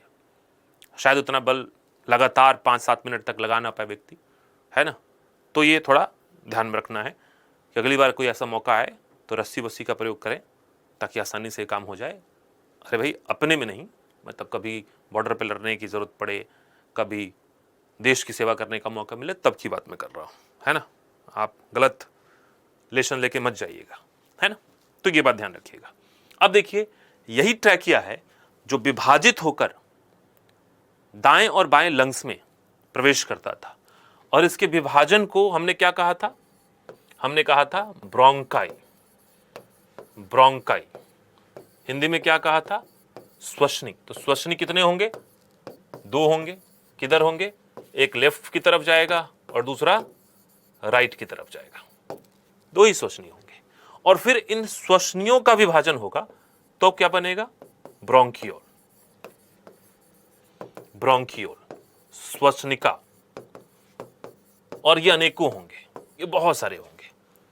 जैसे पेड़ का एक मुख्य तना होता है और फिर मुख्य तना बहुत विभाजित होते रहते हैं, विभाजन पे विभाजन, फिर उसका विभाजन, फिर शाखा का विभाजन, और ऐसे करके विभाजन की कई लेयर्स होती हैं। बिल्कुल ब्रोंकियोल वैसी ही है।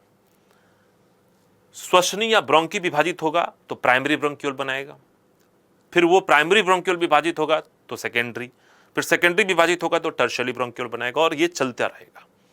और जब बहुत सघन एक नेटवर्क बन जाएगा तो फिर देखेंगे कि ब्रोंकियोल के अंतिम एंड पे, लास्ट एंड पे आपको मिलेगा क्या? एल्वियोलाई, कुपिका। कुपिका, कुपिका की संरचना कैसी होगी? कुपिका की संरचना अगर आप देखेंगे तो कुछ ऐसी होगी कि ये देखिए, ये एंड है किसका? ब्रोंकियोल का। ब्रोंकियोल कहीं से ये आ रहा है पाइप की तरह, और यहां पे ये जो है ये क्या बन गई? ये संरचना कुपिका की है। ये ब्रोंकियोल है और ये कुपिका है। ध्यान दीजिएगा, कुपिका की सतह बहुत ही पतली होती है, एक कोशिकीय पतली होती है, और कुपिका ही वो सतह है जहां से गैसों का विनिमय होता है, गैसों का एक्सचेंज होता है। हम जो भी सांस लेते हैं, वो सांस लेने में जो गैस है वो इस पूरे सिस्टम से होता हुआ कहां पहुंचता है? ये पूरे सिस्टम से होता हुआ कुपिकाओं तक पहुंचता है। और कुपिकाओं की दीवार इतनी पतली है कि वो गैस उसके आर पार हो सकता है। कारण है कि एक कोशिकीय पतली है, और एक कोशिका का मतलब क्या हुआ? चयनात्मक पारगम्यता। और फिर ऑक्सीजन अंदर गया और उधर शरीर से या रक्त से कार्बन डाइऑक्साइड बाहर आया। इस चीज को आपको देखना है दोबारा, तो मैं आपको फिर से उस डायग्राम की तरफ लेके चलता हूं, है ना। और ये डायग्राम है, बाकी चीजों को मिटा दिया जाए और उस डायग्राम पे फोकस किया जाए ताकि इस बात को आप समझ पाए। देखिए आप, ये सारी चीज समझ चुके हैं। इस डायग्राम को ध्यान से देखिए, इसको मैं बड़ा करता हूं ताकि आप गहराई से इसको समझ पाए। अब देखिए ध्यान से, आप इसी की बात तो मैं कर रहा था कि आप जब सांस लेते हैं तो नाक के थ्रू ये वायु प्रवेश किया, वायु मतलब गैस, कहां से गुजरा? फेरिंग्स से, फिर लैरिंग्स से गुजरा और फिर ट्रैकिया से होता हुआ ये दाईं और बाईं तरफ बट गया। दाईं और बाईं तरफ क्या है? ब्रोंकी है, और ब्रोंकी के जितने भी ब्रांचेज है, देख रहे हैं ना ब्रांचेज जितने सारे हैं, वो ब्रोंक्यूल है। और ब्रोंक्यूल के लास्ट में क्या है? ये संरचनाएं, ये संरचनाएं मैं दूसरे कलर से करता हूं। ये जो संरचनाएं बनी हुई हैं ये क्या है? ये संरचनाएं जो श्वसनिकाओं के एंड पे हैं, इसको कहेंगे कुपिका। असंख्य होते हैं, लाखों की संख्या में होते हैं, यहां तो कम दिखाया गया है। तभी मैंने कहा था कि फेफड़े की संरचना का निर्माण कौन करते हैं? ब्रोंकी, ब्रोंक्यूल एंड एल्वुलाई मिलकर करते हैं, है कि नहीं? इस बात को ध्यान में रखना है। अब देखिए, ये तो बात समझ में आ गई। अब जब वायु कहां तक पहुंच चुका है? वायु यहां से होता हुआ कुपिकाओं तक पहुंच गया, एल्वुलाई तक पहुंच गया, तो क्या होगा? अब देखिए, एल्वुलाई तक पहुंचने के बाद क्या घटना होगी, उस बात को हम समझते हैं। आप यहां देखें, यही है, वायु यहां से पहुंचा और ये एल्वियोलस है यानी एल्वुलाई है, ये कुपिका है।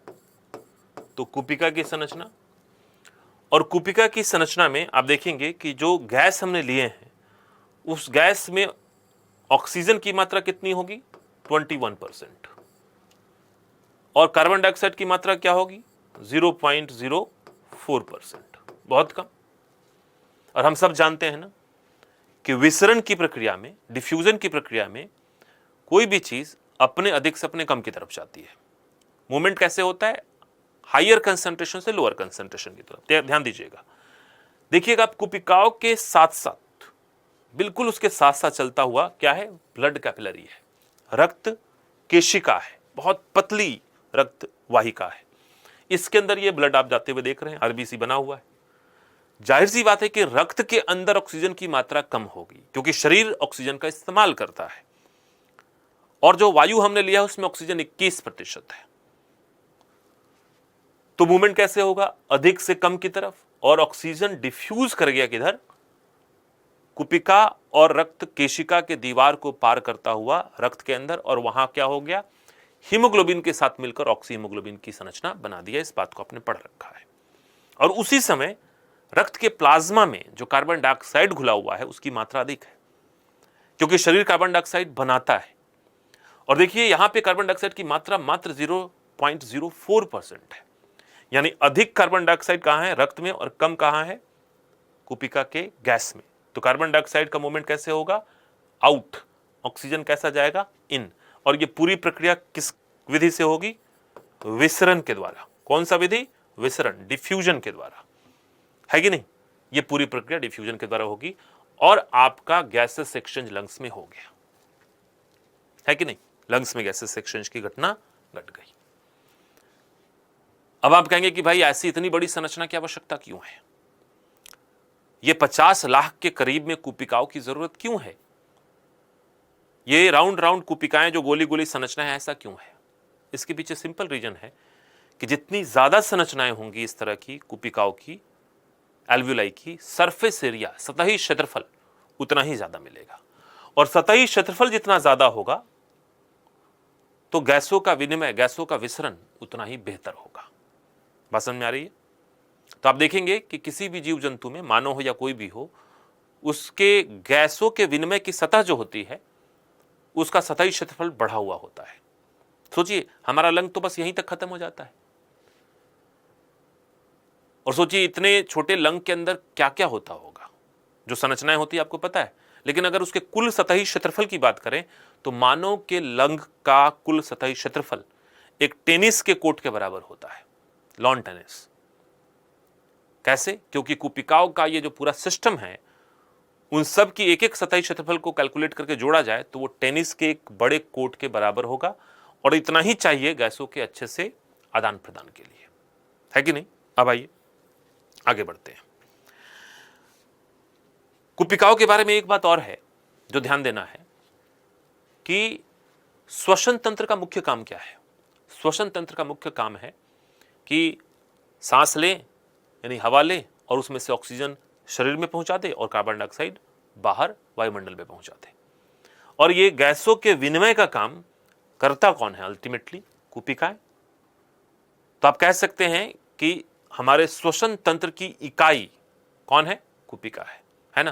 तो मैं यहां लिख भी देता हूं कि ये हमारे श्वसन तंत्र की या फेफड़े की इकाई है। कौन? इकाई कौन है? एल्वियोलाई, कुपिका। 50 लाख कुपिकाएं हैं जिससे मिलकर ये बनी हुई है। ये कार्यात्मक इकाई है, फंक्शनल यूनिट है, क्योंकि ये काम यही करती है। हम कहते हैं ना फेफड़े से हम गैसों का विनिमय करते हैं, बिल्कुल ठीक, फेफड़ा अंग है, लेकिन उस अंग के इकाई तक जाएंगे तो हम क्या कहेंगे? हम कहेंगे कुपिकाओं के सतह से हम गैसों का विनिमय करते हैं, है ना। इस बात को ध्यान में रखिएगा। अब यहां पे एक और बात सीखनी है। बात यह सीखनी है, जैसे मैंने कहा कि कोई भी ऐसी सतह जहां से गैसों का विनिमय होना है, उसके कुछ गुण होने चाहिए, उसके कुछ कैरेक्टरिस्टिक्स होने चाहिए, है ना। तो हमारे शरीर में गैसों के विनिमय की सतह क्या है? कुपिकाओं की संरचना है। मछलियों में क्या है?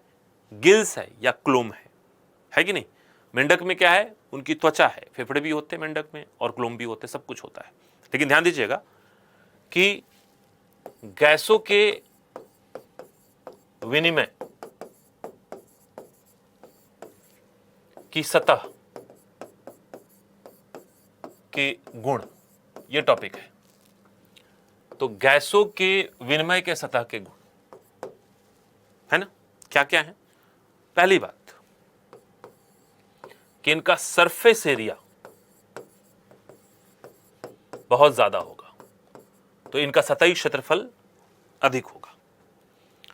दूसरा, दे आर वेरी थिन, अत्यंत पतला, एक कोशिकीय पतला। और एक कोशिकीय पतला होगा तो क्या होगा बताइए आप? चयनात्मक पारगम्यता मिलेगी। तीसरी बात, जो थर्ड पॉइंट इसका है वो ये है कि ये नमी युक्त होंगे। नमी युक्त होने से क्या होगा? विसरण आसान होगा। मैं कारण भी लिख देता हूं। और चौथी बात, इनमें रक्त प्रवाह काफी अधिक होगी, ताकि गैसों का विनिमय रक्त के साथ आसानी से हो सके, है ना। इनके ठीक नीचे रक्त वाहिकाओं का जाल होगा। अब आप कहेंगे कि भाई ये किसके बारे में बता रहे हैं? मैं कहूंगा कि ये कुपिकाओं के बारे में बता रहा हूं। लेकिन ये सारे सिस्टम कुपिकाओं के साथ साथ अन्य जीवों के किसी भी ऐसी सतह पे लागू हो जाता है जहां से वो गैसों का विनिमय करते हैं। मानव शरीर में कहें और कोई व्यक्ति बोले कि भाई कुपिकाओं के लक्षण क्या क्या हैं, गुण क्या हैं, तो कहेंगे कुपिकाओं की संरचना के कारण सरफेस एरिया बहुत ज्यादा है, बहुत ही पतली कुपिकाओं की दीवार है एक कोशिकीय, ताकि चयनात्मक पारगम्यता को प्राप्त कर सके, और नमी युक्त है, ये भी कह सकते हैं आप। और इसके ठीक नीचे रक्त की प्रवाह हमने देखा भी था। लेकिन अगर कोई व्यक्ति कहे कि ठीक है जी ये तो कुपिका की संरचना की बात है, मछलियों के अंदर तो गिल्स होते हैं, क्लोम होते हैं, तो यही लागू होगा। मछलियों के गिल्स कैसे होते हैं? सरफेस एरिया उनका भी ज्यादा होता है। गिल्स देखे ना आपने, मैं दिखाऊंगा अभी क्लास के एंड में। गिल्स कंघे की तरह होते हैं, कोम्ब की तरह, और कोम्ब की तरह है तो उसमें स्पाइक निकले हैं, उस स्पाइक के निकलने के कारण सरफेस एरिया ज्यादा होता है। गिल्स की दीवारें बड़ी पतली होती हैं। गिल्स नमी युक्त होता है, पानी में रहना है तो नमी का कोई टेंशन ही नहीं है। और गिल्स दिखते कैसे? लाल दिखते हैं, मछलियों के गलफड़े लाल दिखते हैं। क्यों? क्योंकि उसके ठीक नीचे रक्त प्रवाह है। हर जगह लागू होगा, इस बात को ध्यान में रखना है ना। अब आइए आगे की बात करते हैं। और आगे एक टॉपिक जो हमने चुना है, जिसके बारे में हम पढ़ चुके हैं, इसलिए मैंने बिल्कुल प्लेन छोड़ा हुआ है, और वो है transport of oxygen and carbon dioxide.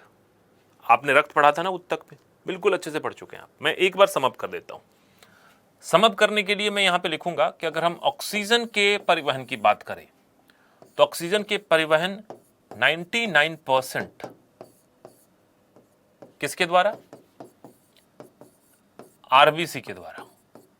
और आरबीसी के द्वारा क्या करेंगे? ये ऑक्सी हीमोग्लोबिन बनाकर करते हैं, बताने की आवश्यकता नहीं। 1% जो बच गया वो प्लाज्मा के द्वारा। तो क्या प्लाज्मा के द्वारा कुछ करने में कोई मैकेनिज्म है? कोई मैकेनिज्म नहीं है। बस ये है कि ऑक्सीजन जल में घुलनशील होता है, थोड़ा बहुत घुलनशील होता है तो घुल जाता है। लेकिन मुख्य तौर पे परीक्षा में अगर प्रश्न आए तो हमेशा हमें किस पे टिक लगाना है? आरबीसी पे। 1% का कोई कंट्रीब्यूशन नहीं है, हम सीधा आरबीसी के साथ जाएंगे। रही बात कार्बन डाइऑक्साइड की, तो यहां ध्यान रखना है कि कार्बन डाइऑक्साइड के परिवहन की बात करें तो यहां देखिए दो चीजें हैं। 77%, 77% प्लाज्मा के द्वारा। हमने पढ़ा था कि प्लाज्मा में घुलकर ये आगे बढ़ता है, बिल्कुल ठीक आपने पढ़ा था। लेकिन ध्यान दीजिएगा यहां पे एक दूसरी बात जो ध्यान देनी है कि बचा हुआ 23% आरबीसी के द्वारा। हालांकि इसमें हीमोग्लोबिन शामिल नहीं होता, लेकिन आरबीसी के द्वारा होता है। तो ये ध्यान में रखना है कि जब भी प्रश्न में ऑक्सीजन के परिवहन की बात आए तो सिर्फ आरबीसी और हीमोग्लोबिन की बात होगी, प्लाज्मा तो बिल्कुल नहीं टच करेंगे। 1% कुछ नहीं करना है आपको। लेकिन जब कार्बन डाइऑक्साइड की बात होगी तो यहां पे इस बात को ध्यान देना पड़ेगा कि आपको प्लाज्मा का नाम लेना पड़ेगा पहले, और ऑप्शन अगर अलाउ करता है तो आरबीसी को भी कंसीडर करना ही पड़ेगा, क्योंकि 23% कम नहीं होता। इसको हम इग्नोर करके आगे नहीं चल सकते, है ना। तो ये बात गैसेस एक्सचेंज की हो गई। एक बात रही थी, मैंने आपको बता दिया, ब्लड के साथ जोड़ के इसको पढ़ लेना है, आपका कॉन्सेप्ट क्लियर हो जाएगा। देखिए, हमने फेफड़े के अंदर के कार्य की बात की। संरचना के स्तर पे आप कहेंगे कि भाई फेफड़े किस गुहा में होते हैं, फेफड़े के ऊपर एक झिल्ली होती है। तो फेफड़े जो हैं वो हमारे फेफड़े की गुहा में होते हैं, जिसको कहते हैं प्लूरल कैविटी, और उसके ऊपर एक झिल्ली होती है जिसको कहते हैं प्लूरा, और फेफड़े के ऊपर एक आप कह सकते हैं द्रव की संरचना होती है जिसको कहते हैं प्लूरल फ्लूइड, है ना, फेफड़े की द्रव प्रणाली। हम इसकी बात इसलिए नहीं कर रहे हैं कि अगले चैप्टर में इसके बारे में बात करनी ही है। जब हम फेफड़े और हृदय दोनों को मिलाकर एक साथ पढ़ेंगे तो बॉडी के अंदरूनी जो स्थान है उसके बारे में बात हम अलग से करेंगे। तो आपको समग्रता में देखनी है चैप्टर्स। ऐसे मत देखिएगा कि ये चैप्टर में ये बात हो ही जानी चाहिए। हमें अल्टीमेटली परीक्षा पास करना है, ठीक है। आप टीचर बनने के लिए नहीं बैठे हैं, आप यहाँ परीक्षा पास करने के लिए बैठे हैं। तो परीक्षा पास करने के लिए चीज़ों को आगे पीछे दाएं बाएं किया जाएगा, है ना। अब देखिए यहाँ पे एक और बात आती है, और बात अब इस चीज़ की आ जाती है कि हमारे फेफड़े की क्षमता कितनी है।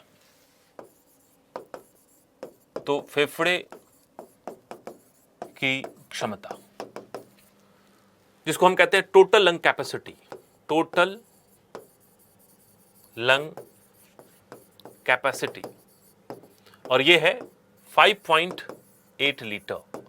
यानी एक बार हम अधिकतम वायु जो फेफड़े में रख सकते हैं वो है 5.8 लीटर, 6 लीटर मान लीजिए, कोई दिक्कत नहीं, कोई ऐसे दशमलव में सवाल नहीं पूछता। तो 6 लीटर या 5.8 लीटर एयर हम अपने फेफड़े में भर सकते हैं। कब? जब आप जोर से सांस लेके जितना चाहे वायु भर ले वो, है ना।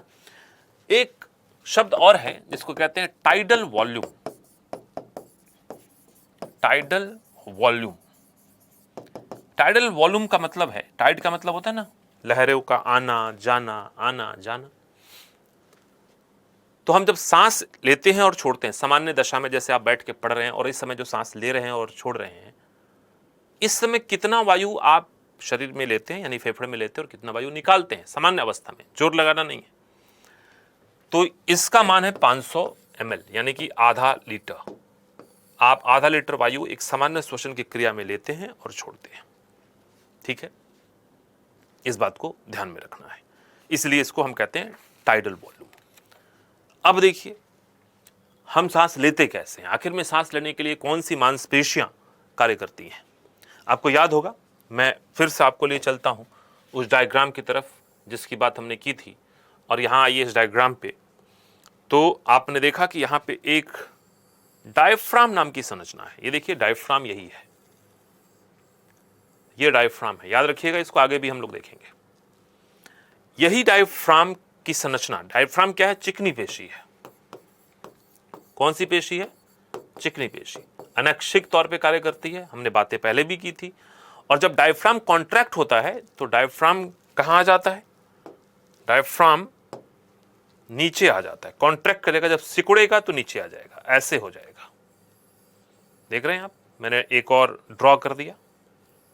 और जैसे ही डायफ्राम नीचे आया, हवा अंदर खींच ली जाएगी, क्योंकि जैसे ही डायफ्राम नीचे आएगा तो अंदर जो है शरीर की आंतरिक गुहा का आयतन बढ़ेगा, और जब आयतन बढ़ेगा तो प्रेशर यानी दाब, वायु दाब कम हो जाएगा। और वायु दाब जब अंदर कम और बाहर ज्यादा होगा तो फिर वायु अंदर खींच ली जाएगी, है कि नहीं? तो डायफ्राम जब जब नीचे की तरफ कॉन्ट्रैक्ट होकर जाता है, सिकुड़ के नीचे की तरफ जाता है, संकुचित होकर नीचे की तरफ जाता है, तब तब हम वायु को अंदर ले लेते हैं। और फिर डायफ्राम अपने ही मर्जी से, हमारी मर्जी नहीं चलती, अपने पुरानी अवस्था में रिलैक्स होकर आ जाता है। जब रिलैक्स होता है तो कैसा होता है? गुंबद नुमा होता है। देख रहे हैं आप, गुंबद नुमा है। और जैसे ही गुंबद नुमा हुआ, अंदर का आयतन कम हो गया, और जब अंदर का आयतन कम हुआ, प्रेशर बढ़ गई, क्योंकि वायु अलग ज्यादा खींच लिया था। और जैसे ही डायफ्राम रिलैक्स होकर ऊपर की तरफ उठा, गुंबद नुमा हुआ, वैसे ही अंदरूनी जो गुहा है, अंदर की जो स्थान है, उसकी आयतन में कमी आई। और जब आयतन में कमी आई तो प्रेशर बढ़ गया, क्योंकि आपने वायु खींच रखा था एक्स्ट्रा। तो अंदर प्रेशर ज्यादा, बाहर प्रेशर कम, वायु को छोड़ दिया जाएगा, है कि नहीं? आप अगर सिंपल याद रखना चाहते हैं, प्रेशर के इस पूरे कहानी में नहीं उलझना चाहते हैं, तब सिंपल याद रखिए कि डायफ्राम नाम की एक मांसपेशी हमारे शरीर में सामान्य स्तर पे सांस लेने और छोड़ने के लिए उत्तरदायी है। हम सोए रहें, जगे रहें, पढ़ते रहें, डायफ्राम लगातार हरकत करता है। वो जब कॉन्ट्रैक्ट होता है तो नीचे आता है, और जब नीचे आता है तो वायु अंदर खींच ली जाती है। जब वो रिलैक्स होता है तो वो ऊपर आ जाता है, और जब ऊपर आ जाता है वायु बाहर निकाल दी जाती है। ये एक पिस्टन की तरह काम करता है।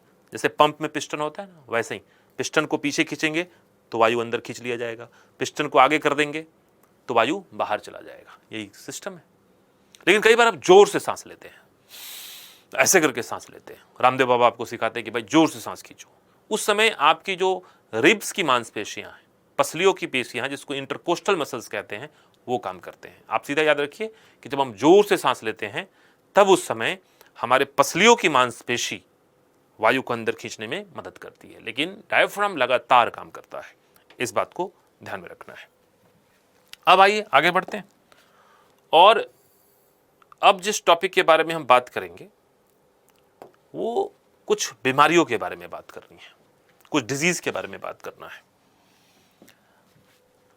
फेफड़े के साथ डिजीज का बहुत पुराना रिश्ता है, और यूपीएससी और परीक्षा भी इस रिश्ते को समझती है।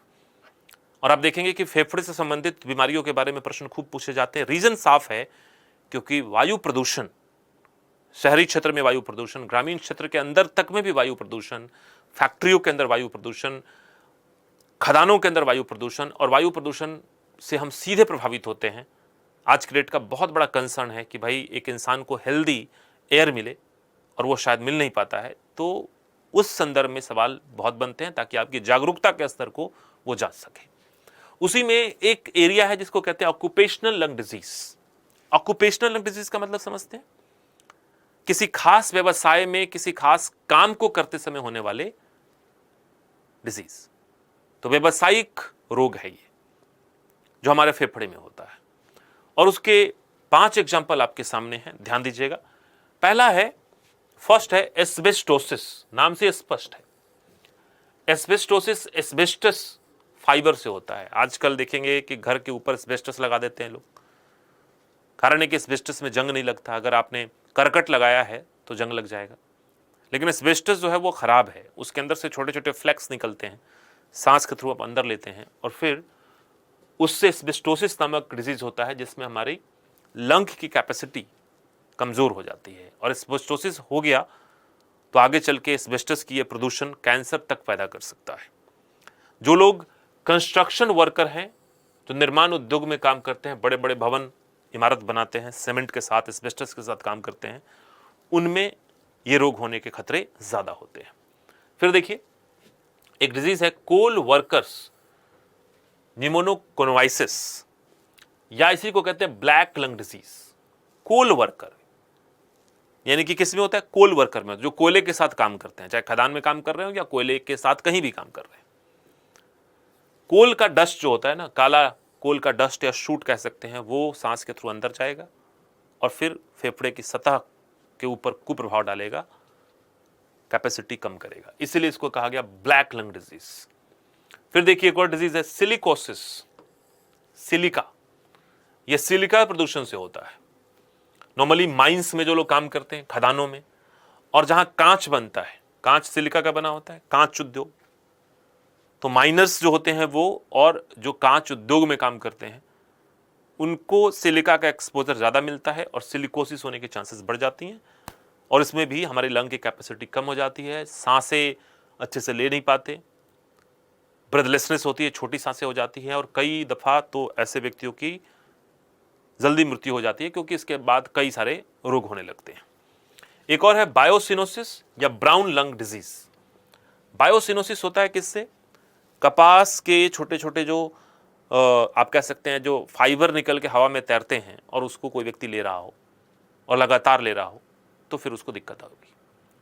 तो ऐसे कपास के साथ लूज कपास के साथ काम करने वाले देखे होंगे, रजाई या तोशक जो होता है, क्विल्ट या मैट्रेसेस को जो बनाते हैं, वो एक कपड़ा बांध के और फिर उसके साथ काम करते हैं। कपड़े से थोड़ी प्रोटेक्शन हो जाती है और वो होनी भी चाहिए। अगर वो प्रोटेक्शन ना रखें तो फिर ये बहुत छोटे छोटे फाइबर जो कपास के हो सकते हैं, जूट के हो सकते हैं, ये सब शरीर के अंदर जाके और बायोसिनोसिस या ब्राउन लंग डिजीज पैदा करेंगे। तो कपड़े मिल के अंदर कपास के साथ काम करने के लिए, जूट के साथ काम करने वाले लोगों को होने के चांसेस ज्यादा। एक और है हाइपर सेंसिटिव न्यूमोनाइटिस। न्यूमोनाइटिस जो रोग है, ये एलर्जी है। एलर्जी किसी चीज से हो सकती है, जैसे खासकर फंगस से, कवकों से, जीवाणु से, जो बर्ड्स के बीट होते हैं, बर्ड बीटिंग, बर्ड जो अपशिष्ट पदार्थ, कबूतर वगैरह जो अपनी जो अपशिष्ट पदार्थ गिरा देते हैं, हमारे बालकनी को गंदा कर देते हैं, उन सब से कई बार कई लोगों को एलर्जी हो जाती है ना। इसको ऑक्यूपेशनल हैजर्ड के अंदर इसलिए रखा गया है कि जो लोग कॉर्क का काम करते हैं, कॉर्क या लकड़ी के साथ काम करते हैं, उनको, फार्मर्स को भी, और मशरूम समझते हैं ना, मशरूम जो खाने का मशरूम है, मशरूम उद्योग में जो काम करते हैं, मशरूम की जो खेती करते हैं, उनमें होने के चांसेस थोड़े ज्यादा होते हैं। ऊपर के 4 तो बहुत इंपॉर्टेंट है, ध्यान रखिएगा। 5वां एक नया एडिशन है, और वो एडिशन है न्यूमोनाइटिस। इसको भी ध्यान रखना है, हाइपर सेंसिटिव न्यूमोनाइटिस। एलर्जी, और एलर्जी कहां होगा उसको भी देखेंगे। अब देखिए, ये तो ऑक्यूपेशनल हैजर्ड की बात हो गई। कुछ चीजें और हैं जिसकी बातें करेंगे। कुछ और बीमारियां हैं जो बड़ी ही कॉमन टर्म्स के तौर पे यूज की जाती है। हम इस बीमारी के नाम के साथ रूबरू होते ही रहते हैं। हमारे दूर के रिश्ते में, परिवार में, दोस्तों में कहीं ना कहीं ये बीमारी का जिक्र हो ही जाता है। उसी में एक बीमारी है एम्फाइसेमा। एम्फाइसेमा होने का कारण क्या है? उसके होने का कारण है स्मोकिंग, स्मोकिंग किल्स, और हेवी एयर पोल्यूशन।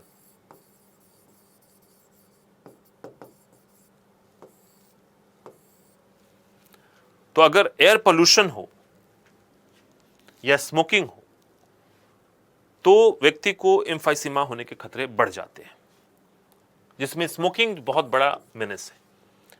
आपने इस बात को समझा था ना कि एल्वेलाई की संरचना देख रहे हैं, ये यहां से ये क्या है, ये ब्रोंकियोल है जो आ रहा है, ब्रोंकियोल, और ब्रोंकियोल के एंड में क्या लगा हुआ है? एल्वेलाई।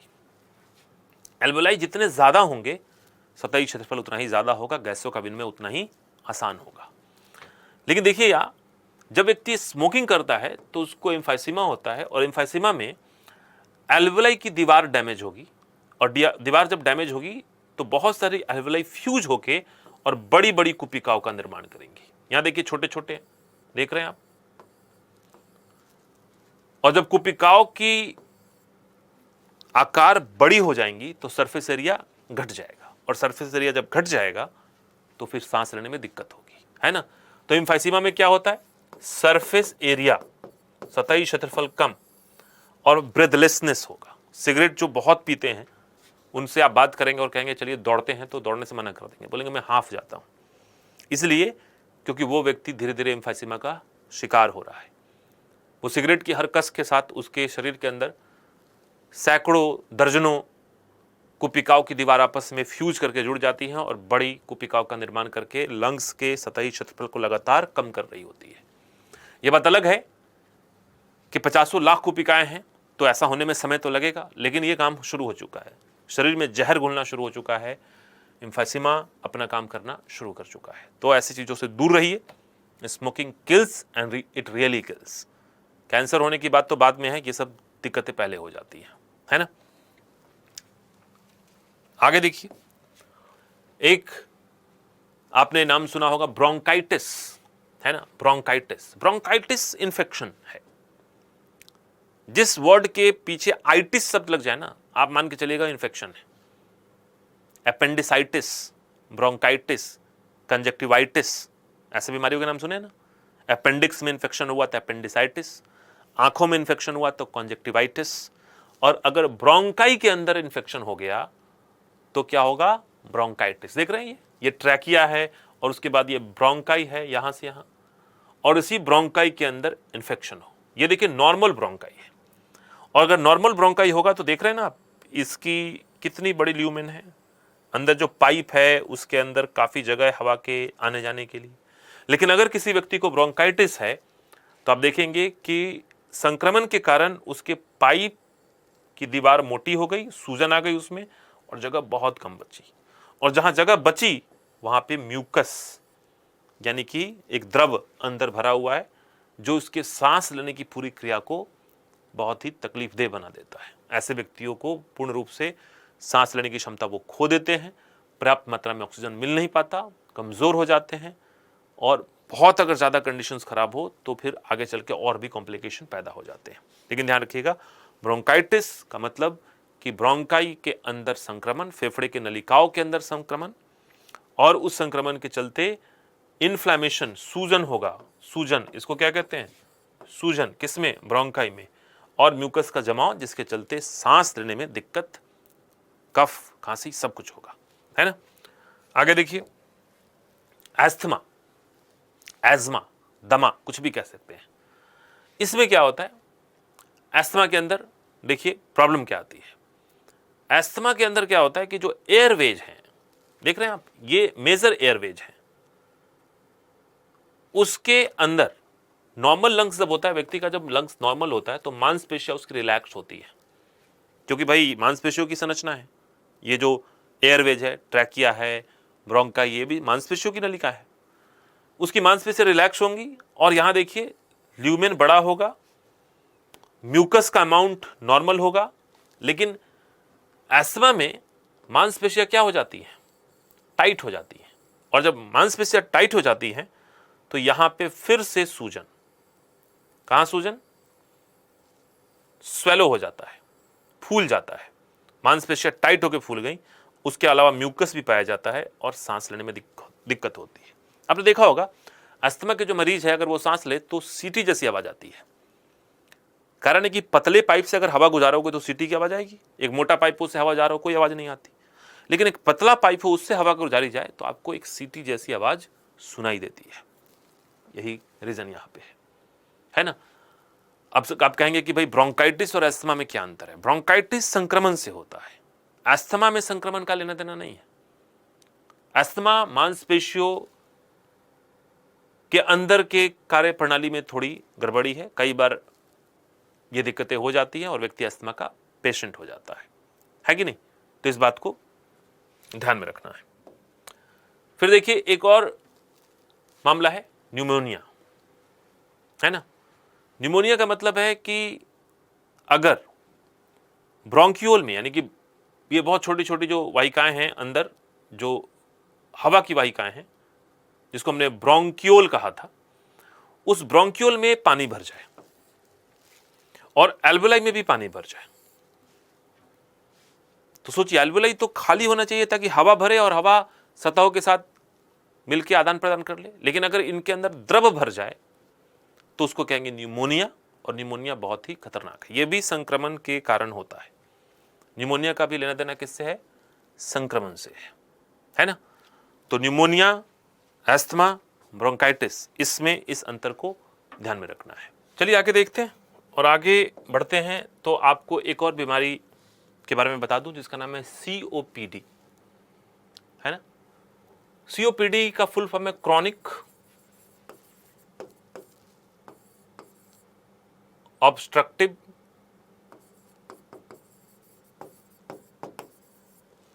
पल्मोनरी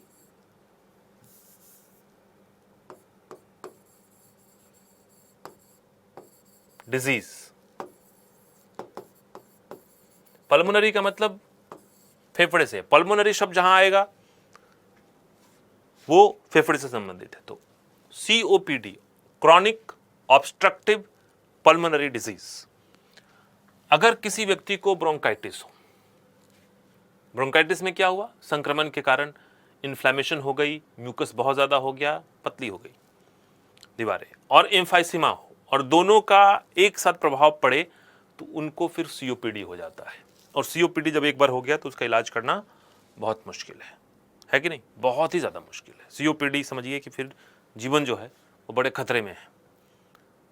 तो COPD एक ऐसी बीमारी जिसका मुख्य कारक है लंबे समय से ब्रोंकाइटिस और उसके साथ एम्फाइसीमा के खतरे, है ना। दोनों मिल जाए तो COPD की अवस्था पैदा कर देती है। तो आपको इस बात को ध्यान में रखना है कि ये सारे कॉमन बीमारियां कौन कौन सी हैं। आगे बढ़ते हैं। आगे बढ़ने के क्रम में हम कुछ अन्य जीव जंतुओं के बारे में भी देखेंगे कि वो सांस लेने के लिए किन अंगों का इस्तेमाल करते हैं। यहां पे आप देख रहे हैं कि एक इंसेक्ट है, ग्रासहोपर, आपने नाम सुन रखा होगा, और उसके अंदर की श्वसन तंत्र की प्रणाली की बात की गई है ना। मैं आपको बता दूं कि इंसेक्ट के या किसी भी कीट के श्वसन तंत्र की प्रणाली को हम कहते हैं ट्रैकियल सिस्टम। क्या कहते हैं? Tracheal system. ये देखिए ट्रैकिया कि ट्रैकियल सिस्टम कैसे काम करता है। तो पहली बात कि इसके पास नाक जैसी कोई संरचना नहीं होती। इसके शरीर के हर हिस्से में एक छेद होता है और उस छेद से वो एयर लेते हैं, यानी कि इनके पास सांस लेने के लिए कई जोड़ी छेद है। जैसे अगर मान लीजिए मैं एक कीड़ा हूं, ऐसा मान मत लेना, तो मेरे दोनों तरफ इधर और उधर अगर लाइन से इधर छेद हो, फिर एक इधर छेद हो, फिर यहां हो, फिर यहां हो, फिर यहां हो, फिर यहां हो, हर तरफ इनलेट है। उस इनलेट को क्या कहते हैं? उस इनलेट को कहते हैं एस्पाइरिकल्स। और फिर इसके थ्रू हवा अंदर जाए, और हवा जब अंदर जाए तो हवा खुद शरीर के हर भाग तक पहुंच जाए, खुद पहुंच जाए। तो क्या रक्त की आवश्यकता पड़ेगी? क्या नहीं पड़ेगी। कारण है कि देखिए इनके पास तो हवा को अंदर प्रवेश कराने के लिए पता नहीं कितने छेद हैं, और उस छेद के जरिए हवा अंदर जाता है और पूरे शरीर में खुद ही फैल जाता है। तो आपने देखा होगा कि कीटों में रक्त का रंग लाल नहीं होता। कारण है कि रक्त का रंग लाल किस कारण होता है? आरबीसी के कारण, हीमोग्लोबिन के कारण। और यहां तो स्थिति यह है कि आरबीसी हीमोग्लोबिन की जरूरत क्या है? जब इस वातक नलियों के जाल से, ट्रैकियल सिस्टम के जाल के द्वारा वायु शरीर के हर तरफ से प्रवेश करेगा और पूरे शरीर में खुद ही फैल जाएगा, तो रक्त को ऑक्सीजन ढोने की जरूरत क्या है? हर उत्तक तक, हर कोशिकाओं तक वायु खुद पहुंच रहा है। तो इसीलिए देखेंगे कीटों के रक्त के अंदर सब कुछ होगा, प्लाज्मा होगा, WBC होगा, प्लेटलेट्स होंगे, लेकिन आरबीसी हीमोग्लोबिन नहीं होगा। अगर किसी कॉकरोच को दबा के मार दो आप, तो उससे जो निकलेगा वो सफेद निकलता है, तरल पदार्थ, वही रक्त है। सफेद क्यों है? इसलिए क्योंकि उसके अंदर आरबीसी और हीमोग्लोबिन नहीं है। क्यों नहीं है? इसलिए कि उनके अंदर रक्त के द्वारा ऑक्सीजन ढोने की कोई जरूरत ही नहीं है ना। अब आप कहेंगे कि मच्छर में तो होता है, मच्छर मारा तो लाल रंग का खून निकला। तो भाई मच्छर जो है वो आप ही का खून है, उसने अभी अभी आपके शरीर से खून निकाल लिया और मारते समय वही खून निकल आता है। तो आप ही का खून है, मारते समय ध्यान रखिएगा, है ना। खैर वो बात अलग है। तो इस बात को ध्यान रखना है कि कीटो में ट्रैकियल सिस्टम होता है। अब आई बात किसकी? मछलियों की। मछलियों में ब्रीदिंग होती है और मछलियां पानी में होती हैं, जानते ही हैं आप। और ये जल का प्रवेश मछलियां मुंह से करती हैं। और ये देख रहे हैं, ये गिल्स है, देख रहे हैं, मैंने कहा था कंघे के समान होते हैं, बहुत पतली पतली इस गिल्स के अंदर स्पाइक्स होते हैं। और ये जल के अंदर ऑक्सीजन की मात्रा ज्यादा है, मतलब ठीक ठाक है। और ये जल जब अंदर जाके इसके ऊपर से बह के गलफड़े से बाहर निकल आती है, और जब निकलती है यहीं पे क्या होता है, ऑक्सीजन ले लिया जाता है, कार्बन डाइऑक्साइड दे दिया जाता है। तो मछलियां माउथ से पानी खींचती हैं और गलफड़े से होते हुए निकाल देती हैं। आप ये समझिए कि मछलियों के अंदर जो जल है वो गलफड़े को धोता हुआ निकल जाता है और गलफड़े को मौका मिल जाता है जल में घुले हुए ऑक्सीजन को लेने का और रक्त से कार्बन डाइऑक्साइड को वापस देने का। आप बस ये समझ लीजिए कि हम जब सांस लेते हैं तो हमारे सांस लेने का माध्यम हवा है, और मछलियां जब सांस लेती है तो उनके सांस लेने का माध्यम जल है, तरल है कि नहीं? मैं आपको एक और बात बताऊं, और बात यह है कि जलीय जीव जो होते हैं उनमें श्वसन का दर तीव्र होता है, वो तेजी से सांस लेते हैं। मछलियां तेजी से सांस लेती है। हम जो सांस लेते हैं वो कितना है? हम 1 मिनट में 15 से 18 बार सांस लेते हैं। मछलियां हमसे कहीं ज्यादा बार सांस लेती हैं, वो 1 मिनट के अंदर 50-60 बार भी सांस ले सकती हैं, यानी कि माउथ के अंदर पानी लेकर और निकाल सकती है। यही सांस लेना हो गया उनका। ऐसा क्यों? हम तो 15 से 18 बार सांस लेते हैं, और जलीय जीव जैसे मछलियां 50-60 बार सांस लेती है 1 मिनट में। इसके पीछे सिंपल रीजन है कि वायुमंडल में ऑक्सीजन की मात्रा 21% है और जल में ऑक्सीजन की मात्रा हमेशा कम होती है। ऑक्सीजन जल में कम घुलनशील होता है, और जल के अलग अलग अवस्थाओं में ऑक्सीजन की मात्रा अलग अलग होगी, लेकिन कभी भी 21% तो नहीं होगी। वो 5-7-8% के आसपास ही रहेगा या उससे भी कम ही रहेगा। जाहिर सी बात है कि जब ऑक्सीजन ही कम घुला हुआ है तो श्वसन का दर बढ़ाना पड़ेगा ताकि शरीर के लिए आवश्यक ऑक्सीजन की आपूर्ति हो सके, है कि नहीं? इस बात को हमें ध्यान में रखना है। अब देखिए, ये तो बात हो गई किसकी? मैंने कहा कि कीट के अंदर रेस्पिरेशन किससे होगा? तो मैंने कहा वातक नलियों के प्रणाली से, जिसको कहा हमने ट्रैकियल सिस्टम। मछली के अंदर तो गिल्स से, इसी को कहते हैं क्लोम। उभयचर में कौन आता है? मेंढक। उसके अंदर तो उभयचर के अंदर आएगा, गिल्स भी होंगे, लंग्स भी होगा और स्किन भी होगा। एक मेंढक तीनों तरीके से काम करता है। जब वो लार्वा होता है तो गिल्स से सांस ले रहा होता है पानी के अंदर रहते हुए। जमीन पे जब आके रहता है वयस्क की तरह तो लंग्स, और जब वो शीत निद्रा में चला जाता है तो अपनी स्किन से भी सांस लेता रहता है ना? फिर देखिए, अगर हम बात करें पंछी की, सरीसृप की और स्तनधारी की, ये सब क्या है? ये सब के सब थलचर है, और ये सब के पास क्या है? लंग्स है, फेफड़े की व्यवस्था है। मछली कोई भी हो, सरीसृप कोई भी हो, कछुआ समंदर में रहता है, समुद्री कछुआ, उसके पास भी क्या होगा? लंग्स ही होगा। वो कछुआ सतह पर आएगा, पानी के सतह पर सांस लेने, फिर नीचे गोता लगाएगा। डॉल्फिन या वेल हो, ये मछली नहीं है, ये स्तनधारी है। डॉल्फिन और वेल को भी सतह पे आना ही पड़ेगा क्योंकि उनके पास लंग है, और वो सांस लेने के लिए सतह पर आएंगे ही आएंगे।